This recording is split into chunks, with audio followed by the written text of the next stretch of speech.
Bismillahirrahmanirrahim. Assalamualaikum warahmatullahi wabarakatuh. Alhamdulillah, Waalaikumsalam warahmatullahi pemirsa wabarakatuh. TVmu dimanapun Anda berada, kembali hadir bersama saya Syamar Syah dalam diskusi reflektif bulan bermuhammadiyah. Seperti biasa, dalam momentum Milad 109 tahun Persyarikatan Muhammadiyah, kita menghadirkan perwakilan dari majelis, lembaga, amal usaha Muhammadiyah dan organisasi otonom persyarikatan yang insya Allah hadir untuk memaparkan bagaimana kiprah dan perjuangan dan juga tentunya dalam menghadirkan visi dan misi persyarikatan dalam mencerdaskan dan mencerahkan kehidupan bangsa.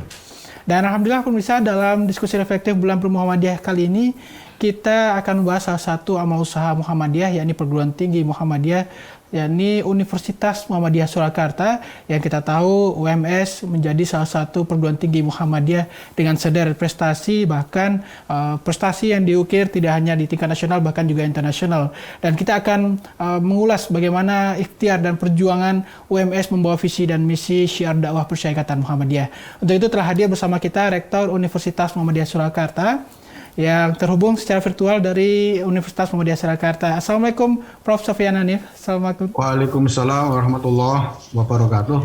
Apa kabar Prof? Sehat-sehat ya. Alhamdulillah Prof, sehat selalu Prof. Terima kasih Prof sudah bergabung dalam diskusi reflektif bulan Muhammadiyah. Dan kita kembali bersama Rektor Universitas Muhammadiyah Surakarta, Prof. Sofyan Hanif. Prof, UMS kita tahu saat ini menjadi salah satu perguruan tinggi di tanah air dengan sederet prestasi. Tentu ini juga merupakan sebuah ikhtiar yang luar biasa yang digawangi oleh Prof. Sofyan Hanif. Tentu kita akan mencoba mengulas bagaimana berdirinya UMS membawa visi misi dan persyarikatan sehingga bicara tentang sejarahnya, Prof. Seperti apa, Prof? Oke, terima kasih Mas Ikhwan. Assalamualaikum warahmatullahi wabarakatuh. Waalaikumsalam warahmatullahi wabarakatuh. Alhamdulillah wa syukurillah la haula wa la quwata illa billah ma ba'd. Para pemirsa TVmu dimanapun berada, tentunya kita bersyukur yang pertama pada Allah SWT, terutama saya pada hari ini bisa memenuhi untuk menjadi salah satu narasumber dalam rangka untuk Milad Muhammadiyah ke-109 terkait dengan prestasi yang telah dicapai oleh amal usaha yang dimiliki oleh Muhammadiyah selama ini. UMS berdiri pada tahun 1958. Jadi waktu itu kita punya IKIP Muhammadiyah cabang Jakarta yang sekarang menjadi UHAMKA. Jadi dulu UHAMKA juga merupakan salah satu bagian dari Universitas Muhammadiyah Jakarta. Ya, kemudian Universitas Muhammadiyah Jakarta yang merupakan prodi keguruan memisahkan diri menjadi UHAMKA itu. Ya, meskipun UMJ juga mengelola fakultas-fakultas yang terkait dengan pendidikan juga ini. Nah, kita menjadi salah satu cabang yang di Solo ini. Maka kalau UMJ itu berdiri pada tahun 57, atau IKIP Jakarta berdiri tahun 57, kita berdiri tahun 58, selisih 1 tahun. Ya, selisih 1 tahun. Sama dengan ya selisih 1 tahun ya. Karena di dalam beberapa catatan saya lihat itu sama gitu. 57 itu UMS tapi juga sekaligus UMJ. Nah, kemudian kita juga punya STAIM, Institut Agama Islam Muhammadiyah ya, yang kemudian pada tahun 80 bergabung antara STAIM dan IKIP cabang Muhammadiyah itu yang kemudian menjadi Universitas Muhammadiyah Surakarta. Sehingga nama Universitas Muhammadiyah Surakarta itu berdiri pada tahun 81 operasional ya. Penggabungan itu 81 operasional. Nah, kemudian sampai sekarang UMS memiliki 61 prodi di bawah 12 fakultas dan 1 sekolah pasca sarjana. Baik, Prof. Artinya kita melihat bagaimana UMS menjadi salah satu perguruan tinggi Muhammadiyah di era awal-awal, Prof. Termasuk salah satu di Surakarta. Ya, saya memang harus flashback ke belakang beberapa saat. Betul. Ya, karena bagaimanapun capaian yang sekarang kita peroleh itu tidak lepas dari sebuah perjalanan sejarah panjang yang telah dirintis oleh Pak Jasman waktu itu, terkenalnya dengan Pak Jasman ya, Jasman Al-Kindi, pertama kali rektor UMS ya, yang menggabungkan dua perguruan tinggi besar itu, kemudian menjadi UMS, dan disitulah Pak Jasman punya peran penting bagaimana agar UMS menjadi salah satu aset dalam bentuk perguruan tinggi milik Persikatan itu bisa menjadi salah satu salah satu perguruan tinggi terbesar yang dimiliki oleh Muhammadiyah. Itu sudah menjadi komitmen Pak Jasman waktu itu. Pak sudah barang tentu, kemudian beliau menyusun strategi-strategi yang tentunya sesuai dengan zamannya strategi itu, dan waktu itu memang Pak Jasman punya cita-cita bahwa UMS itu menjadi salah satu perguruan tinggi besar, tidak hanya di kalangan nasional, tapi juga internasional. Maka komitmen Pak Jasman itu adalah menjadi riset university. Ya, kalau saya membaca sejarahnya seperti itu.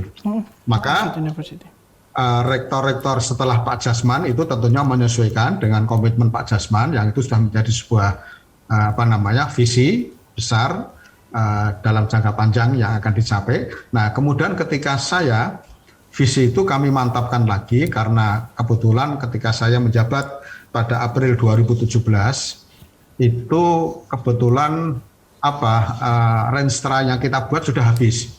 Maka saya bertugas untuk menyusun RJPM, Rencana Pengembangan Jangka Panjang UMS, kemudian kita breakdown menjadi renstra-renstra. Renstra yang 1 tahun 2017-2021 ini sudah selesai, kami susun lagi yang 2021-2025. Nah, di dalam renstra itu kita memang memberikan penekanan sesuai dengan visi, dan bahkan visinya kita sedikit rubah. Ya, kita sedikit rubah sekarang menjadi sebagai UMS sebagai pusat pengembangan iptek yang Islami dan memberi arah perubahan. Saya rasa ini Mas Ihsan Marsad juga sudah tahu ini visi UMS. Ketika kita susun visi itu menjadi pusat pengembangan iptek Islami, yang tadi harapan Pak Jasman tadi sebagai pusat unggulan di bidang iptek tadi, sehingga menyebutnya sebagai besok itu sebagai riset university, itu saya masih frasa itu masih saya pakai. Tapi kemudian kita tambah dengan memberi arah perubahan. Nah, arah perubahan ini kemudian kita cari instrumen yang paling pas untuk mengukur bahwa UMS itu menjadi agent, menjadi media untuk menjadi perubahan terhadap peradaban tidak hanya nasional tapi juga internasional. Maka kami susun instrumen itu adalah UMS menjadi World Class University. Sehingga untuk mencapai atau untuk memperoleh ruang yang besar UMS berkiprah tidak hanya di dalam kancah nasional tapi internasional, maka kita harus mencantumkan visi itu menjadi arah perubahan, dan menjadi arah perubahan itu kami turunkan menjadi instrumen. Instrumennya adalah UMS harus menjadi World Class University. Masya Allah. Luar biasa. Kami punya target ini. Mas Ihsan punya target 2029. Tapi kalau bisa kami majukan 2025 itu sudah menjadi World Class University. Insya Allah. Bismillah, insya Allah. Luar biasa. Kita dengarkan sejarah dari secara historis tentunya hadirnya UMS membawa visi misi Persyarikatan, dan terakhir tadi Prof. Sofyan Hanif menyampaikan mau ikhtiar, bahkan udah insya Allah dalam beberapa tahun ke depan Prof, mewujudkan World Class University akan terus terwujud insya Allah. Dan Prof, kita jeda sejenak, kita akan kembali saja berikut, kita akan mengulas lebih dalam Sivitas Akademika Universitas Muhammadiyah Surakarta. Untuk itu pemirsa tetap bersama kami dalam diskusi reflektif bulan bermuhammadiyah bersama Universitas Muhammadiyah Surakarta. Pemirsa, terima kasih Anda masih bersama kami dalam diskusi reflektif bulan bermuhammadiyah bersama Universitas Muhammadiyah Surakarta bersama Rektor Profesor Dr. Sofyan Hanif MSI. Prof, tadi kita bicara tentang sejarah UMS, bagaimana ikhtiar UMS berdiri, dan kita tahu peran UMS dalam juga mendukung dan mensupport hadirnya amal usaha persyarikatan juga terus aktif hingga saat ini. Nah, kita kembali bicara tentang UMS. Tadi sudah disampaikan tentang visi dan misi bagaimana menghadirkan World Class University. Tentu kita perlu melihat lebih dalam seperti apa yang ada di dalam Universitas Muhammadiyah Surakarta, Prof. Silakan, Prof. Ya, jadi melanjutkan tadi setelah kita punya komitmen untuk mewujudkan visi kita, maka kita juga memperkuat posisi UMS itu dalam pengertian memperkuat di fakultas dan program studi. Ya, karena di dalam pemeringkatan yang dilakukan oleh secara nasional maupun oleh internasional itu biasanya beberapa parameter yang paling kuat itu adalah reputasi, academic reputation ya, yang memiliki skor sampai 40% sendiri dibandingkan syarat-syarat yang lain, kriteria yang lain. Nah, oleh karena itu UMS memiliki 61 prodi ini, pendirian prodi-prodi baru itu juga disesuaikan dengan kebutuhan untuk memperkuat reputasi internasional kita, sehingga kita akan lebih mudah untuk merekrut mahasiswa asing. Sampai sekarang kita sudah punya 188 mahasiswa asing yang ya dari berbagai negara di dunia ini, dari berbagai benua. Ya, yang paling banyak tentunya benua Asia, tapi Eropa sudah mulai ada ini, dan Afrika karena ada banyak mahasiswa Sudan, kemudian dari mana itu Uganda ya, cukup lumayan ini mahasiswa UMS yang dari Sudan maupun dari Uganda ini. Dari Afrika, Masya Allah. Dan dari Eropa itu ada dari beberapa, misalnya dari Perancis ya sudah mulai ada ini. Nah, 188 mahasiswa asing yang kuliah di UMS itu ya mengambil dari prodi yang berbeda-beda. Yang paling banyak memang prodi teknik ya, program prodi yang ada di Fakultas Teknik ya. Tapi ada juga sebagian mengambil prodi di pasca sarjana. Ya. Kemudian kalau di bidang prodi lain yang diambil itu yang banyak itu ya farmasi misalnya ya. Kemudian ekonomi, ada ekonomi syariah karena kita punya prodi ekonomi syariah itu yang ternyata tidak hanya mengundang banyak mahasiswa di nasional ya, tapi internasional pun sudah tertarik ke prodi ekonomi syariah. Kebetulan dari sisi akreditasi ini juga sudah unggul ini prodi kami, baik yang S1 maupun S2 ini. Ekonomi syariah, Prof. Ya, ekonomi syariah. Maka oleh karena itu sekali lagi UMS memperkuat itu tidak hanya dalam kapasitas pengembangan prodi untuk menarik mahasiswa asing ya, dan ternyata tidak hanya mahasiswa asing yang tertarik, tapi mahasiswa dalam itu juga sebagai salah satu bukti trust dan recognize yang kita terima itu ya pada saat musim pandemi tahun 2020-2021 ini mahasiswa kita tidak berkurang tapi bertambah animonya. Dan yang melakukan registrasi itu bertambah 8%, 2020 ke 2021 ada tambahan 8% ini. Nah, sehingga tidak ada pengaruh sama sekali, bahkan itu meningkat. Hanya saja yang punya pengaruh itu mungkin dari sisi pendapatan ya, karena banyak mahasiswa yang diterima tetapi kemudian menulis permohonan untuk meminta diskon, meminta penundaan pembayaran. Ya harus kita penuhi karena memang kondisi pada saat pandemi seperti ini ya, kita juga harus berpihak, hadir di tengah-tengah masyarakat ya. UMS ini dalam bentuk memberikan keringanan biaya kuliah kan gitu ya. Itu yang kemudian menjadikan salah satu simpatik ya para masyarakat itu kepada UMS kan ya. Nah, tapi kembali lagi Mas, ini ada pengembangan prodi, kemudian ada pengembangan SDM. SDM ini kami memang betul-betul memberikan prioritas pertama ini karena salah satu ukuran untuk menjadi world class itu juga dilihat dari bagaimana SDM-nya. Tentunya SDM yang dimaksud adalah SDM yang 50%, di atas 50% itu berkualifikasi minimal doktor. Ya. Kemudian kalau dari sisi jabatan fungsional, otomatis semakin banyak guru besar itu semakin baik. Maka termasuk program kami ini ada akselerasi doktor baik dalam maupun luar negeri. Tapi kebetulan alhamdulillah ini strategi kita untuk mengkursuskan bahasa Inggris para dosen itu berhasil dengan baik, sehingga beberapa tahun terakhir itu yang kita kirim ke luar negeri cukup banyak yang mendapatkan beasiswa untuk sekolah di luar negeri. Ini kita posisi kita ada 133 dosen kita yang studi lanjut S3, sekitar 86 itu ke luar negeri. Masya Allah. Ya, ke luar negeri. Nah, sehingga memang kita berikan porsi yang cukup besar untuk akselerasi, termasuk bimbingan, pendampingan untuk menjadi guru besar, itu kita sediakan berbagai fasilitas. Jadi dosen-dosen yang sudah doktor, sudah lebih dari 2-3 tahun begitu, kita push untuk menulis, karena yang paling susah katanya itu menulis jurnal berreputasi internasional, bahkan sudah ditentukan terindeks Scopus itu ya, meskipun indeks lain juga boleh ya. Ini kita, jadi setiap 3 bulan kita kirim beberapa dosen sekitar 15-20, tapi pernah sampai 30 ke Malaysia. Kita camp di sana itu sekitar 2 minggu sampai 3 minggu lah,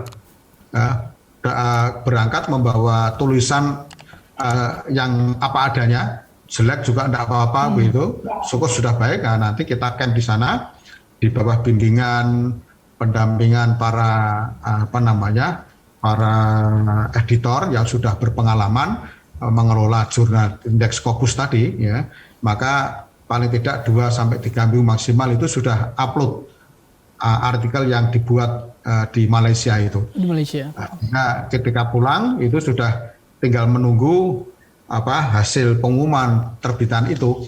Biasanya menunggu 2-3 bulan itu ada berita, jurnalnya dimuat dan sebagainya. Tapi karena kerjasama kita dengan beberapa jurnal yang sudah terindeks Scopus, sudah barang tentu 20-30 dosen yang kita kirim ke Malaysia, ini sudah batch yang keempat.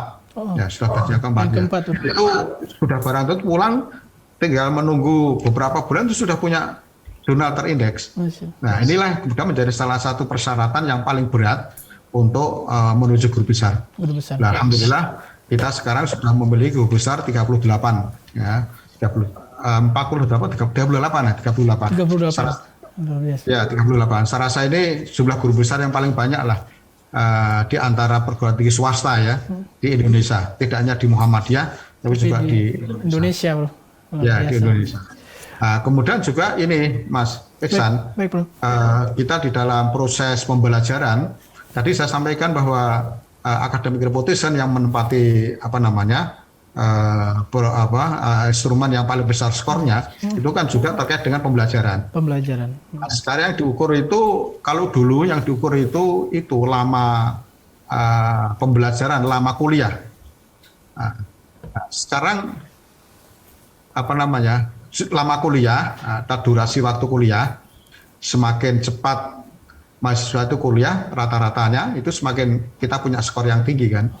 Kemudian masa tunggu dari lulus sampai mendapatkan pekerjaan, ya semakin pendek waktunya, otomatis juga kita punya nilai yang tinggi.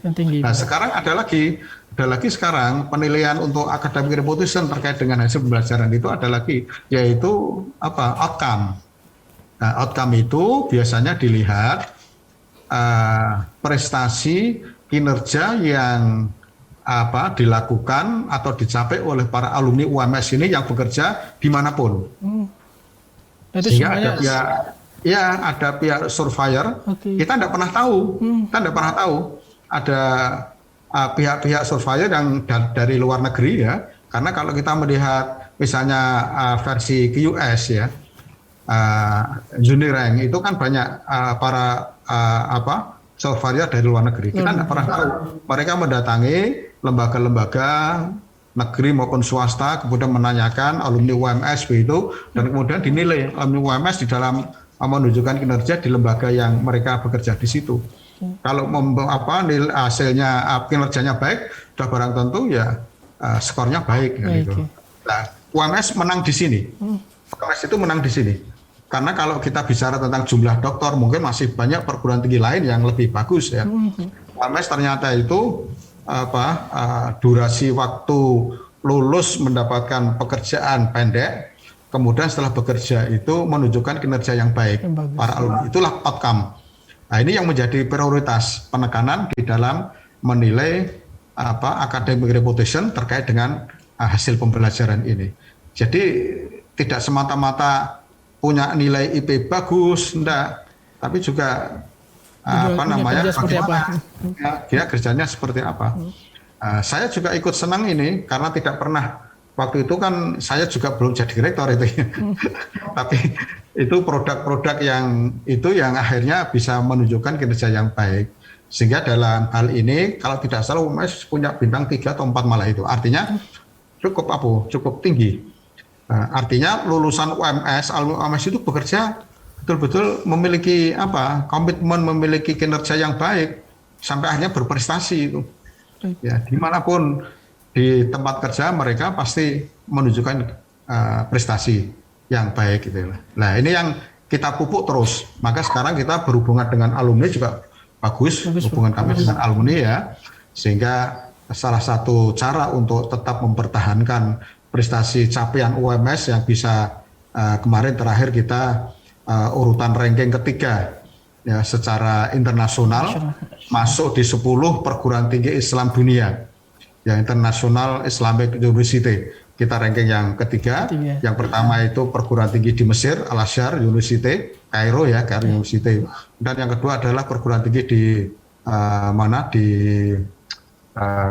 Iran. Di Iran.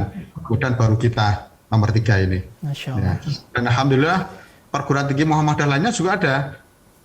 UMY itu tidak salah ke berapa ya, ke-6 atau ke berapa itu. Atau ke-7 ya. Kemudian juga ada UMM, Das Muhammadiyah Malang. 10 besar perguruan tinggi Islam terbaik dunia itu perguruan tinggi Muhammadiyah ada 3. UMS, UMM dan UMY itu. Nah, ini kami di internal perguruan tinggi Muhammadiyah juga ini kompetisi sehat Fastabiqul khairat bro.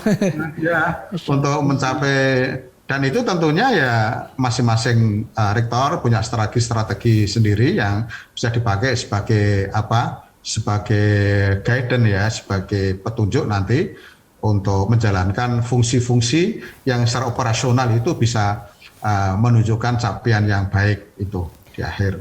Ya. Baik Prof, kita bisa melihat bagaimana capaian-capaian tadi yang disampaikan juga termasuk ikhtiar, karena kita tahu memang kita selalu update bagaimana perguruan tinggi Muhammadiyah yang berfastabiqul khairat termasuk Universitas Muhammadiyah Surakarta dengan prestasinya hingga saat ini kita saksikan bersama. Artinya ini bukan sebuah ikhtiar yang mudah, yang tentunya membutuhkan sebuah strategi dan kematangan yang luar biasa Prof untuk menghadirkan prestasi-prestasi tersebut. Baik Prof, kita akan kembali lagi Prof membahas Universitas Muhammadiyah Surakarta, dan pemirsa tetap bersama kami dalam diskusi reflektif Bulan Bermuhammadiyah. Alhamdulillah pemirsa, Anda masih bersama kami dalam diskusi reflektif Bulan Bermuhammadiyah bersama Profesor Dr. Sofyan Hanif, Rektor Universitas Muhammadiyah Surakarta. Prof, tadi bicara tentang ikhtiar-ikhtiar yang dihadirkan Universitas Muhammadiyah Surakarta dan juga prestasi yang ditorehkan membawa nama Persyarikatan dan juga Indonesia tentunya. Prof, bicara tentang catur dharma perguruan tinggi, karena kita melihat bagaimana catur dharma ini menjadi bagian terpenting di lingkungan Persyarikatan dan kekhasannya perguruan tinggi Muhammadiyah. Bagaimana implementasi tadi seperti ikhtiar-ikhtiar pembangunan sumber daya manusia sudah disampaikan Prof. Tentu ada ikhtiar-ikhtiar penguatan lainnya Prof, seperti apa termasuk pengabdian masyarakatnya. Silakan Prof. Ya.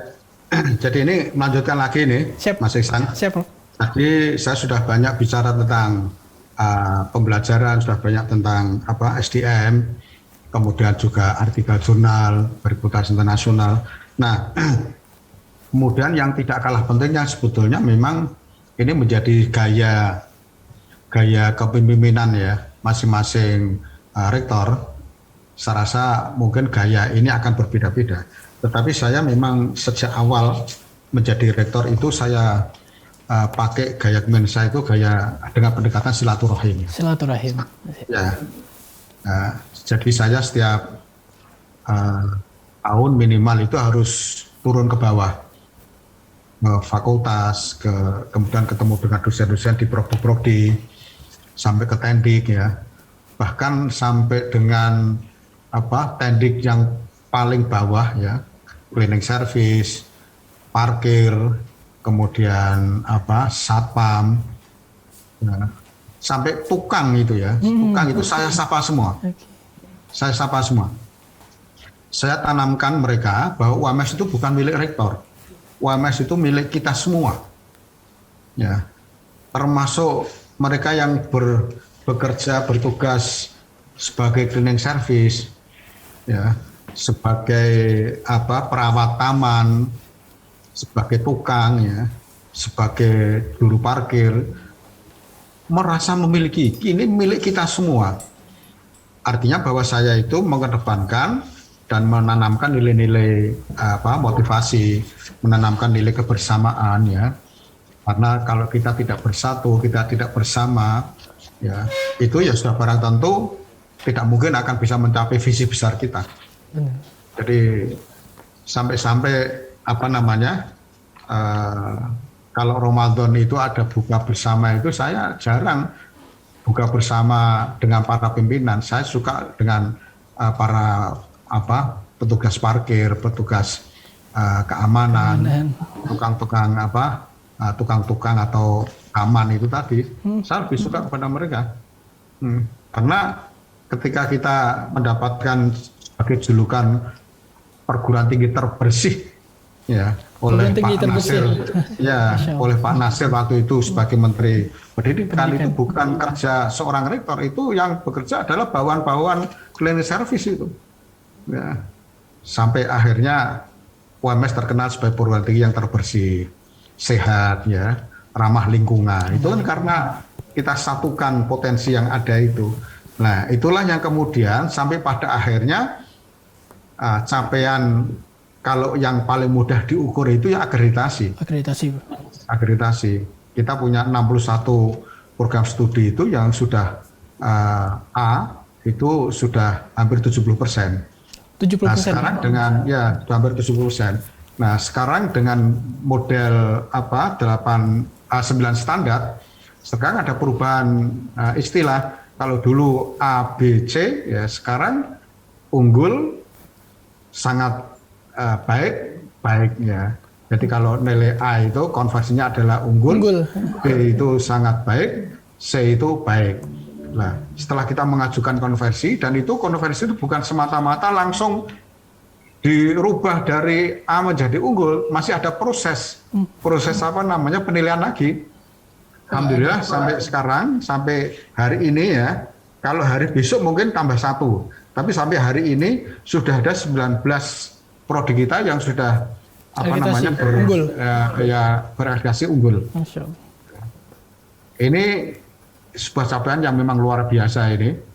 Jadi kerjasama kami di antara para pimpinan, dosen dan tandik itu memang betul-betul menunjukkan kebersamaan yang luar biasa. Sehingga mereka sama-sama punya tugas, punya tanggung jawab memang sama.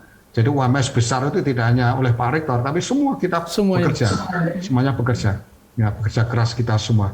Sehingga ini nanti besok insya Allah tambah 1 lagi, ya 20, sehingga masih ada yang A itu masih ada sekitar 20 lagi. Ya kini tugas kita nanti kita ajukan untuk konversi menjadi unggul lagi. Sehingga kalau semua yang A itu dikonversi unggul sudah 40 nanti, 40 prodi kita menjadi unggul. Prof, bisa disebutkan sedikit Prof, yang 19 tadi akreditasi unggul? 19 itu adalah pendidikan Pancasila dan kewarganegaraan, pendidikan bahasa dan sastra Indonesia, pendidikan bahasa Inggris, pendidikan guru sekolah dasar, pendidikan guru pendidikan anak usia dini atau PAUD, pendidikan geografi, keperawatan, profesi nurse, ya, jadi keperawatan S1-nya unggul, profesi nurse-nya juga unggul. Kemudian prodi manajemen. Kemudian prodi teknik elektro, teknik sipil, ilmu komunikasi, fakultas prodi geografi, Tadi ada pendidikan geografi juga unggul, kemudian geografi juga unggul. Hukum syariah ekonomi ya itu tadi yang saya sampaikan. Ya. Kemudian pendidikan agama Islam, kemudian manajemen tadi metode pendidikan manajemen, sekarang prodi manajemen murni ya. Kemudian administrasi pendidikan S2, maaf ya. Tadi yang manajemen pertama S1, kemudian S1, yang manajemen S2 juga unggul. S2 itu S2 ya. S1, S2 sama-sama unggul, kemudian administrasi pendidikan itu juga S2 unggul, pendidikan dasar S2 unggul, pendidikan bahasa Indonesia S2 unggul. Kemudian hukum ekonomi syariah S2 unggul. Ya, ini kita masih punya yang dalam proses itu 19. Itu sudah dari akreditasi A, Prof, ya, menuju unggul. Akreditasi A ya, 19 sudah akreditasi A. Nanti kita ajukan konversi. Jadi ini dalam waktu singkat tambah 1 ya, kemudian masih ada 18 nanti kita proseskan. Sehingga nanti paling tidak sampai dengan tahun inilah ya. Tahun ini kita sudah memiliki sekitar 40 prodi unggul dari 61 prodi yang kita punya. Nah, yang 21 sebenarnya itu adalah yang 20 itu sangat baik. B maksudnya ya, sangat baik B. Dan yang 1 karena itu prodi baru, jadi S3 pendidikan, S3. Ya, itu baru berumur 1,5 tahun, itu masih akreditasi minimal, hanya baik aja. Nah, ini doakan Mas Iksan ya, dan teman-teman dari kru TVmu ini, mudah-mudahan UMS tetap bisa. Kemudian yang tadi ditanyakan terkait dengan riset dan pengabdian masyarakat, ini karena sebagaimana tadi cita-cita Pak Jasman waktu itu, UMS akan menjadi research university, ini sudah kita penuhi. Sekarang ini kebijakan saya yang kemarin ya berbeda, ini terutama di lembaga riset. Dulu namanya LPPM, jadi satu lembaga penelitian dan pengabdian masyarakat. Sekarang kita pisah menjadi 2. Yang satu adalah lembaga risetnya, LP-nya. Kita namakan riset supaya match ya dengan cita-cita itu, meskipun sama sebetulnya penelitian dengan riset ya. Hanya untuk mengingatkan aja itu. Betul. Kemudian yang kedua lembaga pengabdian masyarakat dan pengembangan persyaratan, LPMPP. Ini masing-masing sudah pengembangan persyaratan ini sudah kita pisah. Kemudian dalam lembaga penelitian kita berikan penguatan, bahkan kita sudah mampu untuk satu jenis penelitian dana internal ya, satu jenis penelitian yang bersifat unggul itu bisa berani kita danai 200 juta. Itu dana internal? Itu dari dana internal. Ya, termasuk nanti pengabdian begitu. Kalau punya manfaat, punya berimplikasi kepada pengembangan persekatan, tentunya kita sudah berani sampai 75 juta satu proposal. Nah, ini maksud saya nanti dari hulu ke hilir. Ya, ada sebuah riset penelitian menghasilkan sesuatu hasil, ini supaya bermanfaat kepada masyarakat harus kita tindak lanjuti dengan kegiatan pengabdian masyarakat.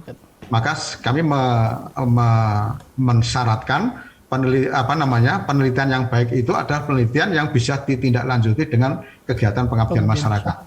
Atau kalau kita balik, pengabdian masyarakat yang baik itu harus berasal dari hasil riset ini. Jadi dari hulu ke hilirnya harus kita jadikan sebagai satu roadmap. Satu roadmap. Ya, jadi roadmap kita nanti, kita sudah punya roadmap penelitian dan pengabdian yang itu menjadi salah satu yang terintegral. Ya, tidak bisa parsial itu ya. Karena kita akan, untuk menjadi sebuah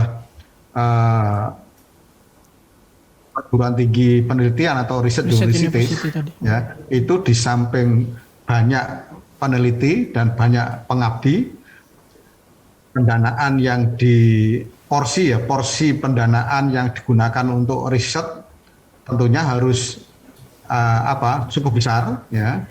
Kalau menurut berbagai pengalaman itu paling tidak 40%. 40%. Ya, itu kan besar itu. Ya, cukup besar ya. Ya, sehingga kita harus saya sudah mulai untuk menggali pemasukan tidak hanya dari SPP, dari usaha-usaha yang kita kembangkan nanti ketika kita memang harus menjadi riset itu sudah kita siapkan dari aspek pendanaan yang kita dapatkan dari unit-unit usaha yang kita kembangkan. Melalui amal usaha dari perguruan tinggi. Ya, jadi kita punya 2 rumah sakit ya, kita sebagai unit usaha, kemudian punya editorium yang megah itu nanti itu akan juga mendatangkan pemasukan yang cukup besar. Ya, ini ada teman-teman yang usul nanti punya hotel, ada yang usul punya pom bensin ya, ini sedang kami seleksi semua itu. Kita punya bookstore ya, bookstore yang cukup memadai ini, juga punya warung makan itu, kerjasama dengan Dapur Solo, dan lain-lainnya, termasuk AHAS. Kita kerjasama dengan AHAS, kita punya bengkel untuk mewadahi teman-teman atau adik-adik yang kuliah di Fakultas Teknik Mesin, dan lain sebagainya. Itu kita kembangkan terus nanti, sehingga tadi ada dana income generating, selain dari SPP, yang itu kita persiapkan untuk pendanaan riset para dosen, termasuk para mahasiswa. Kita juga sudah memberikan porsi riset kepada mahasiswa. Masya Allah, Prof. Kita lihat tadi. Tapi yang paling penting muaranya adalah hasil, tidak hanya jumlah penelitian yang banyak, ya, tapi hasilnya sebetulnya dalam bentuk TTG, teknologi tepat guna, atau dalam bentuk HAKI, ya, HAKI itu bisa dalam bentuk paten, bisa dalam bentuk hak cipta. Ini sekarang UMS luar biasa, sudah 288 HAKI yang sudah kita peroleh. Ya. Jadi 4 tahun ini luar biasa, tajam sekali itu, eksponensial itu grafiknya, sangat tinggi.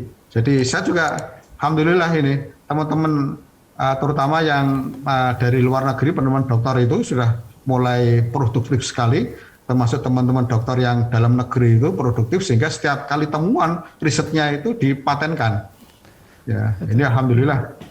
Kemarin saya laporkan di Milad yang ke-63, yang saya rasa mungkin jadi TV-mu juga kemarin juga ikut ya, mensiarkan juga itu ya. 288 HAKI yang sudah kita terima. Yang paling besar memang masih dalam bentuk hak cipta. Tapi paten sudah ada sekitar 21-an itu paten. Hasil dari riset teman-teman kita itu. Nah, itulah upaya-upaya yang kita lakukan dalam rangka untuk menuju kepada world class ya, mencapai reputasi internasional dan lain sebagainya, termasuk kerjasama dengan perguruan tinggi asing kita tingkatkan lagi, ya, kita perkuat, kita lebih memperbanyak kerjasama dengan perguruan tinggi asing, tapi juga memperbanyak ini dosen asing. Jadi dosen asing tidak berarti harus kita mendatangkan dosen dari luar ke UMS, tapi kita bentuk atau kita sepakati dalam program yang namanya visiting professor.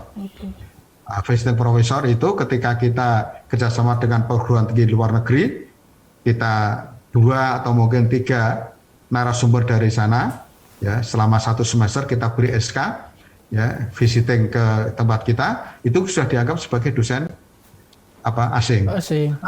Ya, tapi juga begitu, dosen kami dari UMS yang diminta oleh perguruan tinggi asing yang kita sudah kerjasama, itu juga dianggap sebagai dosen asingnya bagi perguruan tinggi sana. Jadi take and give, saling kolaborasi dalam rangka untuk memperkuat keberadaan dosen asing. Karena dosen asing itu juga menjadi bagian instrumen yang dinilai ya untuk menuju world class university. Ya. Masya Allah. Baik Prof, ini luar biasa kita dengarkan sederet prestasi. Nanti kita akan lanjutkan Prof. Usai jeda berikut juga kita akan bahas sedikit tentang bagaimana Al-Islam dan kemudian tadi juga bicara tentang visi UMS sebagai pusat pengembangan iptek yang Islami dan memberi area perubahan dan juga peran dari Al-Islam dan kemudian juga Prof. Kita akan ulas usai jeda berikut dan pemirsa tetap bersama kami dalam diskusi reflektif Bulan Bermuhammadiyah. Pemirsa, Anda masih bersama kami dalam diskusi reflektif Bulan Bermuhammadiyah bersama Profesor Dr. Sofyan Hanif, Rektor Universitas Muhammadiyah Surakarta. Prof, membangun dan ikhtiar menghadirkan World Class University tampaknya ini sebuah hal yang insya Allah segera terwujud dengan ikhtiar-ikhtiar yang telah disampaikan oleh Prof. Sofyan Hanif dengan berbagai penguatan sumber daya manusia, sarana prasarana, dan hingga saat ini kita lihat kemajuan yang luar biasa dari Universitas Muhammadiyah Surakarta. Dan melanjutkan perbincangan kita tadi Prof, berbicara tentang catur dharma perguruan tinggi sebagai salah satu instrumen penguatan dari visi dan misi dari Universitas Muhammadiyah Surakarta, dan tentu di akhir kita bicara tentang al-Islam dan kemudian bagaimana mengimplementasikan al-Islam dan kemudian sebagai mewujudkan visi dan misi dari Universitas Muhammadiyah Surakarta ini, Prof. Ya, Mas Ihsan. Jadi begini, saya memang sejak awal itu tidak hanya sekedar bagaimana kita mengimplementasikan nilai AIK di dalam kehidupan mahasiswa, kehidupan dosen di kampus ini, termasuk di rumah. Memang sejak awal saya ingin bahwa para sivitas akademika itu memahami betul apa yang disebut dengan ideologi Muhammadiyah. Ideologi Muhammadiyah itu salah satu adalah MKCH. MKCH itu ada 5 pasal. Salah satu pasalnya adalah mengatakan begini, setiap warga Muhammadiyah, termasuk kita yang berada di kampus, harus berjuang ya menegakkan Islam yang sebenar-benarnya sesuai dengan Al-Quran dan As-Sunnah. Setiap warga Muhammadiyah harus aktif. Ada kata-kata aktifnya. Aktif itu berarti ya ada aktivitas, tidak hanya diam ya. Ada aktivitas aktif ya, memperjuangkan atau membangun masyarakat Islam yang sebenar-benarnya berdasarkan Al-Quran dan As-Sunnah. Itu yang kami pegang. Maka untuk seseorang yang memiliki motivasi besar, karena saya berpikir mewujudkan visi UMS itu artinya sama dengan membangun bangsa dan negara, membangun peradaban. Ya, tidak boleh lepas ini. Membesarkan UMS itu membangun peradaban, membangun bangsa dan negara. Maka mereka harus punya gairah, punya semangat, punya motivasi untuk ke sana. Kalau setiap unsur di dalam lingkungan kampus itu sudah menyadari betul bahwa kita adalah bagian dari warga Muhammadiyah yang harus aktif, ya, karena kita bicara pembangunan bangsa negara itu mau membangun Islam yang sebenar-benarnya, ya, Islam yang rahmatan lil alamin, ya, bukan negara Islam, jangan salah paham ini, jangan mendirikan negara Islam, jangan, ya, tapi membangun masyarakat Islam sebenar-benarnya itu adalah masyarakat yang moderat tadi, ya, masyarakat yang moderat berbasis atau bersandar kepada Quran dan hadis, yang tentunya itu merupakan masyarakat madani sebagaimana dulu Rasulullah, ya. Kita masyarakat yang toleran, ya, masyarakat yang juga punya peran untuk membangun peradaban Indonesia maupun peradaban dunia, yang semuanya itu adalah merupakan ekspresi dari nilai-nilai keislaman dan kemuhammadiyahan. Ya, jangan disalahfahamkan itu kemudian seolah-olah kita akan mendirikan negara agama, bukan, negara Islam. Bahkan kita seringkali mendengar Muhammadiyah dituduh sebagai kelompok radikal. Bahkan UMS itu pernah dituduh sebagai kampus radikal. Nah, gara-gara ada satu mahasiswa kami di Fakultas Farmasi yang dipersunting oleh seorang laki-laki setelah dinikahi kemudian dibawa ke Syria. Ya. Nah, itulah yang kemudian kita dituduh karena laki-lakinya kebetulan aktif di kegiatan-kegiatan dakwah yang menurut tanda petik mereka itu termasuk kelompok teroris. Ya. Nah, akhirnya istrinya juga dianggap sebagai teroris, dilacak. Ternyata istrinya itu kuliah di UMS. Tapi setelah kami lacak betul, sudah 5 tahun itu tidak aktif. Tidak aktif di perkuliahan. 5 tahun. Maka saya harus ketemu itu dengan Bapak Komandan Korem, ya, kepada Pak Kapolres yang mengatakan UMS sudah ada indikasi sebagai kampus kampus radikal. Nah, saya harus ke sana, saya jelaskan itu. Dan saya tidak terima kalau hanya sumbernya dasarnya satu itu kemudian dijustifikasi sebagai sebuah kampus radikal. Tidak bisa kayak gitu, Pak Komandan, itu. Ya, kami punya pasukan banyak ini, saya takut-takuti. Kami punya 39.000 mahasiswa. Ya. Jadi kami betul-betul tidak terima. Dan saya minta itu harus membersihkan nama itu, tuduhan itu kan itu ya. Akhirnya mereka juga akhirnya sekarang baik dengan kita ini. Ya, jadi sekali lagi jangan kemudian dibelokkan ya arah kita. Jadi harus ada semangat, harus ada ghirah, harus ada motivasi untuk membangun bangsa ini melalui siapa? Melalui perserikatan kita. Perserikatan kita melalui UMS. Sehingga mereka bekerja secara baik, dengan kinerja yang baik, punya prestasi, menjalankan fungsi dan tugasnya masing-masing secara tanggung jawab, ya, bekerja keras, ya. Itu salah satu indikasi sebagai warga Muhammadiyah yang mematuhi ideologi di dalam MKCH tadi. Ya, maka ini saya tanamkan pada mereka. Sehingga sekarang di UMS ada beberapa kegiatan untuk melakukan internalisasi AIK di dalam kehidupan para warga ini. Yang pertama adalah kita ada kajian sifatnya rutin. Setiap bulan. Ya, tadi pagi ini tadi diisi oleh Ketua Pimpinan Pusat Aisyah, sudah yang ke-13 per bulan setiap bulan. Dan ada kajian setiap mingguan. Itu waktunya 2/3 malam, maka namanya kajian Qiyamul Lail. Kajian. Ya, ini mungkin baru UMS ini. Kita dengan kajian subuh, kajian. Ya, kajian subuh. Kalau ini kajian Qiyamul Lail. Setiap malam Jumat. Dan yang mengisi adalah para dekan, ya dulu pimpinan rektor, wakil rektor, kemudian dekan. Ini nanti kalau dekan sudah habis, baru nanti kaprodi akan kita minta untuk mengisi itu. Masya Allah. Jadi ada Qiyamul Lail, kemudian diteruskan dengan kajian Qiyamul Lail, kemudian ada doa bersama. Doanya apa? Doanya adalah untuk memajukan UMS ini, untuk kemajuan UMS. Jadi ada usaha secara apa? Bukan hanya lahiriah, tapi spiritual, ya. Usaha spiritual yang kita lakukan. Ya, tidak hanya usaha lahiriah, tapi non lahiriah, ya. Itu juga harus kita tempuh. Jadi mereka seperti kita memberikan memberikan kuota untuk naik dulu umroh, ya, naik haji dan umroh itu juga kita minta supaya mendoakan SDM dengan biaya UMS, ya, biaya UMS kita nanti berikan, kita gilir, kita sesuai dengan kriteria yang kami berlakukan. Ketika mereka berangkat itu, ya, kita minta untuk mendoakan UMS, ya, terutama ini. Ya, itu cukup lumayan itu. Siang haji mungkin ya ada yang dari UMS ada tiga. Yang umroh itu bisa sampai 5. Yang umroh bisa sampai 5. Tapi yang tidak haji di luar kota yang kita berikan, mereka kita kasih subsidi. Kita kasih sangu. Sangunya ya tidak sebesar haji, sebesar biaya haji atau biaya umroh, ya. Paling tidak ada 25%, 30% dari biaya itu untuk. Nah, inilah yang menggairahkan ada kesejahteraan, tidak hanya material dalam bentuk salary atau gaji, ya, tapi juga yang bersifat spiritual itu yang hanya mereka punya tanggung jawab yang besar. Ketika pulang itu juga kinerjanya makin tambah, gitu, ya.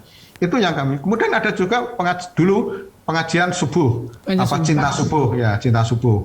Itu TVmu juga pernah itu menyiarkan kajian cinta subuh. Kemudian ada Baitul Arqam. Semua dosen, tendik, pejabat, semua harus mengikuti Baitul Arqam. Harus punya sertifikat. Nah, sertifikat ini nanti harus menjadi salah satu persyaratan kalau naik pangkat. Nah, Masya Allah. Ya, kalau tidak punya sertifikat harus ikut dulu. Kan gitu. Nah, jadi itu upaya-upaya yang kita lakukan. Mahasiswa juga kami adakan Baitul Arqam di awal maupun di akhir, ya. Sebelum mereka lulus juga kita Baitul Arqam lagi. Nah, mudah-mudahan dengan ini AIK sebagai satu bentuk catur yang keempat, dharma yang keempat, ya, itu akan terimplementasi dengan baik dan sekaligus juga membuahkan hasil secara maksimal karena kita tujuannya adalah membangun kader-kader yang punya militansi, punya komitmen yang baik terhadap perserikatan sehingga menjadi pejuang-pejuang, menjadi kader-kader bangsa ke depan ini. Dan ingat bahwa kita punya 3 pondok ini, Mas Ihsan. Benar, Prof. Ini perlu disampaikan, ya, Prof. Pondok Sobron, kemudian pondok mahasiswa, Mas Mansur, dan yang ketiga adalah pondok Mahat Abu Bakar. Ini yang pondok Sobron sudah sejak zaman Pak Jasman sudah ada. Kita lebih memberikan penguatan saja. Kemudian pondok Wisma Mas Mansur ini khusus mahasiswa. Baik mahasiswa, ya, mahasiswa asing itu juga kita wajibkan untuk ada di PISMA ini. Masya. Ya. Tapi nanti kalau setelah pada waktu tertentu kita beri kebebasan untuk kos di luar PISMA. Ya. Tapi awal-awalnya 2 tahun minimal, termasuk mahasiswa internal, UMS itu juga kita wajibkan. Tapi ini karena kapasitasnya paling hanya sekitar 700 dari setiap mahasiswa baru, sekitar 8.000, kami menerima 8.000 sampai 8.500 ya.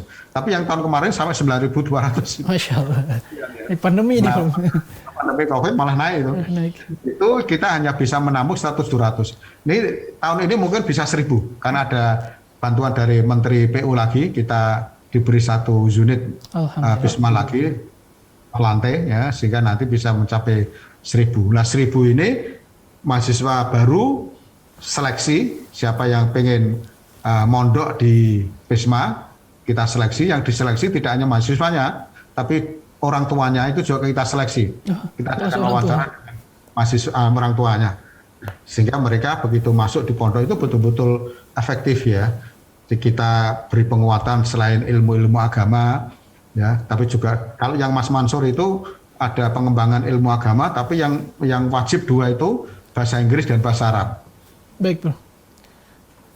Ini semua kita lakukan lah dalam rangka untuk membangun UMS ini ke depan yang punya peluang besar untuk memberi arah perubahan sebagaimana visi yang kita akan wujudkan. Baik, Prof. Di pembahasan AIKA dan Islam dan Kemuhamadiyahan dan matang kecakian cita-cita hidup Muhammadiyah yang dihadirkan oleh Prof. Sofyan Hanif itu menjadi penguatan dan juga menjadi kekhasan kita di perguruan tinggi Muhammadiyah ya, Prof. Dalam tidak hanya bicara tentang membangun kadar-kadar intelektual, tapi juga kadar-kadar intelektual yang agamis. Kader tadi seperti visi bicara tentang menghadirkan pusat pengembangan intip Islami, tentu ini bicara dengan sumber daya manusia Islami. Prof, bicara tentang refleksi milad 109 tahun Persyarikatan.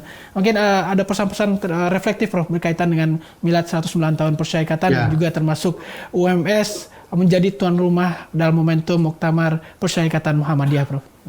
Iya, makasih. Ini tidak lepas dari dari visi UMS ya, termasuk juga tidak lepas dari sejarah berdirinya Muhammadiyah. Yang saya katakan, saya garis bawahi tadi bahwa Muhammadiyah didirikan itu dalam rangka membangun bangsa. Tidak hanya sekedar untuk meraih kemerdekaan, karena Muhammadiyah didirikan 1912, masih jauh dari 1945 untuk kemerdekaan. Maka upaya-upaya yang dilakukan mencerdaskan generasi atau mencerdaskan anak-anak bangsa, memberikan kesehatan yang layak, itu semua adalah untuk memberikan nuansa pemikiran bahwa kita harus merdeka. Ya, maka itu sebagai salah satu jalan pada tahun 1918 itu sudah didirikan sekolah Muhammadiyah yang pertama, yang sekarang menjadi mu'alimin mu'alimat itu. 2 tahun berikutnya kemudian berdiri rumah sakit. Meskipun kita belum punya dokter, tapi kemudian kerjasama dengan dokter-dokter Belanda. Hebatnya Ki Haji Ahmad Dahlan itu begitu.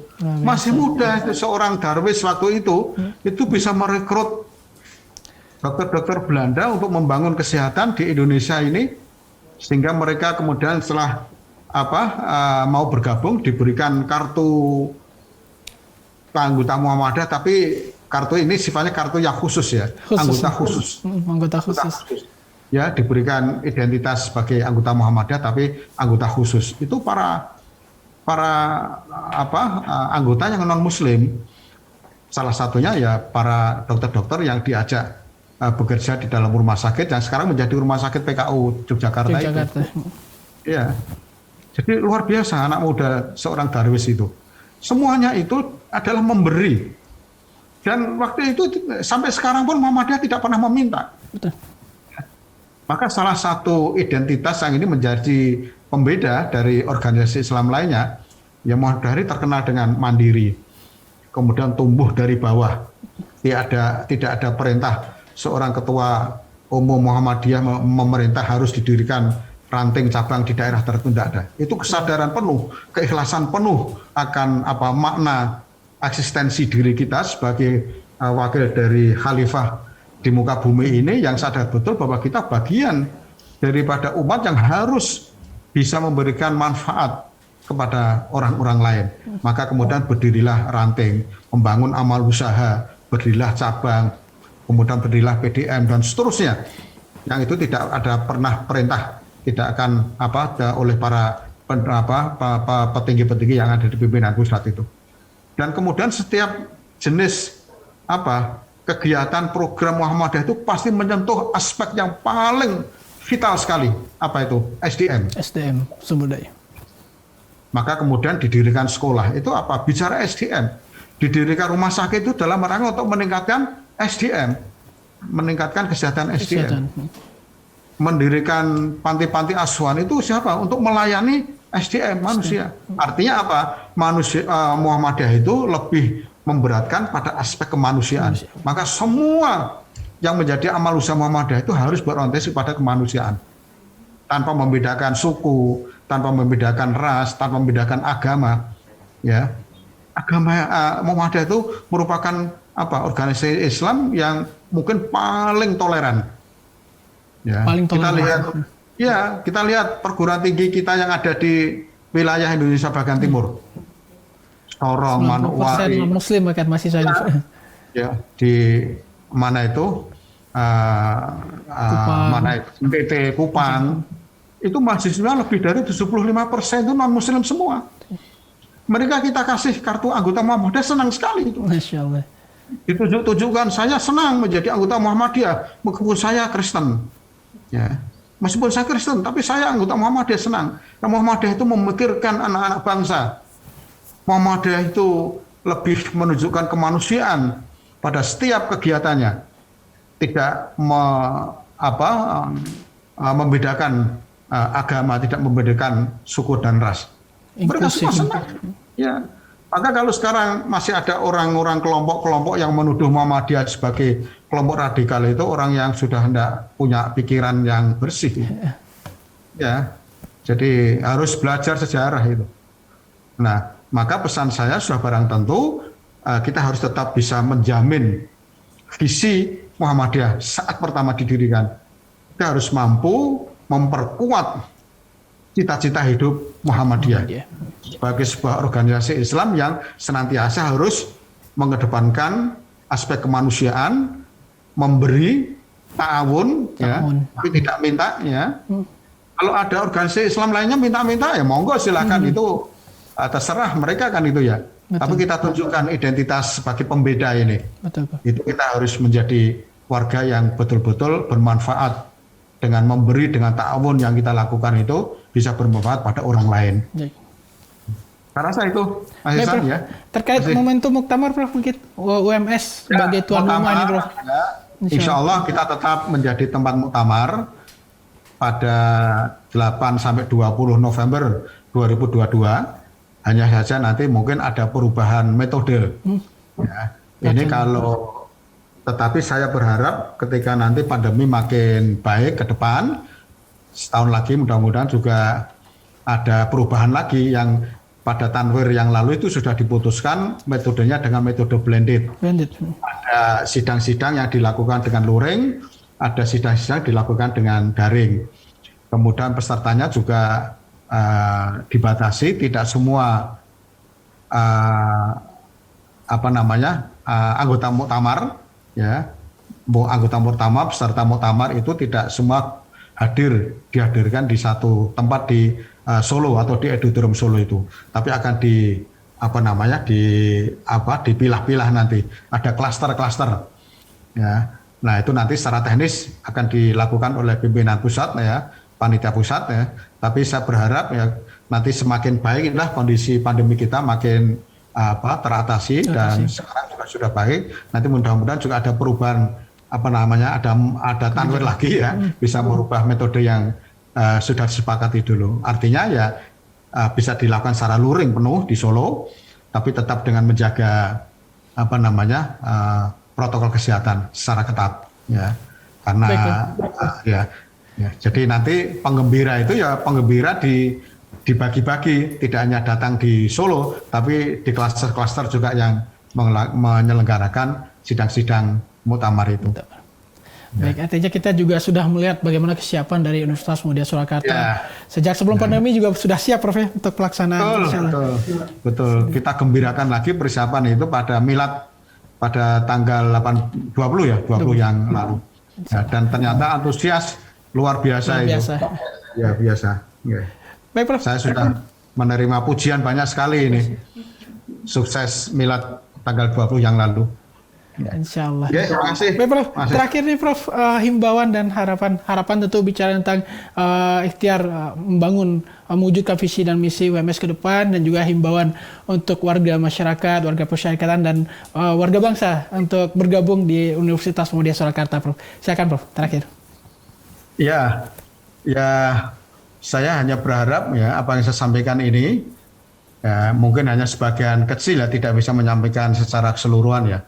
Itu bisa menjadi sumber informasi yang kuat ya, yang valid karena datang dari seorang rektornya sendiri.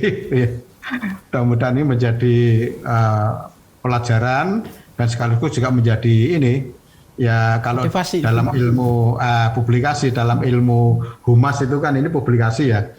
Tapi saya yang saya betul-betul itu merasa senang, Mas Ihsan, itu publikasi UMS itu ternyata kalau dalam bahasa Jawa itu gedok tular.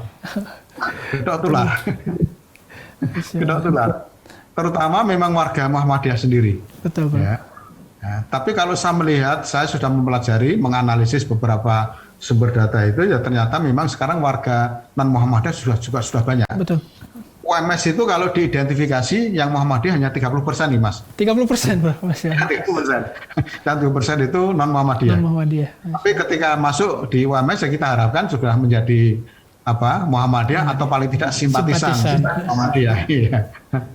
Ya, mudah-mudahan ini menjadi media sarana yang baik untuk publikasi, ya, untuk mensosialisasikan kebesaran UMS ini, tidak hanya warga Muhammadiyah karena ini di TVMU, tapi juga mungkin akan diikuti oleh orang-orang yang belum begitu banyak tahu tentang Muhammadiyah, sehingga tertarik untuk memasukkan putra-putrinya ke UMS ini, ya, sehingga menjadi bagian dari Universitas Muhammadiyah Surakarta. Okay. Baik, Prof. Terima kasih, Prof, atas waktu dan kesempatan dan pemaparannya berbicara tentang UMS. Tentu itu masih sedikit gambaran, Prof, ya. Kalau kita mencoba mengulas satu persatu luar biasa. Banyak prestasi-prestasi dari UMS yang belum kita hadirkan. Insya Allah di lain kesempatan kita akan kembali men-syiarkan ikhtiar-ikhtiar perjuangan di UMS, Prof. Oke, terima kasih, Prof, atas waktu dan kesempatannya. Sehat selalu, Prof. Mungkin ada permintaan saya, Mas. Siap, Prof. Permintaan saya, ini baik, bisa berlanjut ini. Insya Allah. Bisa berlanjut, tapi tidak harus saya. Baik, Prof. Saya punya 5 wakil rektor. Siap. Ya. Nah, nanti digilir satu persatu dengan mungkin tema atau fokus yang berbeda-beda. Tapi semuanya itu dalam kerangka kemajuan UMS ya. Insya Allah. Mencapai prestasi UMS itu. Siap. Insya Allah akan kita perkuat lagi, Prof. Insya Allah. Dengan para wakil rektor saya. Baik, Prof. Insya Allah. Baik, Prof. Terima kasih sekali lagi saya ucapkan atas waktu dan kesempatannya. Dan pemirsa, demikian diskusi reflektif Bulan Muhammadiyah bersama Universitas Muhammadiyah Surakarta. Kita dengarkan luar biasa perjuangan dalam membawa visi dan misi persyarikatan, tentunya dalam mewujudkan ikhtiar-ikhtiar dakwah dari Muhammadiyah, menghadirkan perguruan tinggi Muhammadiyah, menghadirkan sumber daya manusia yang berkualitas dalam rangka mencerdaskan kehidupan bangsa.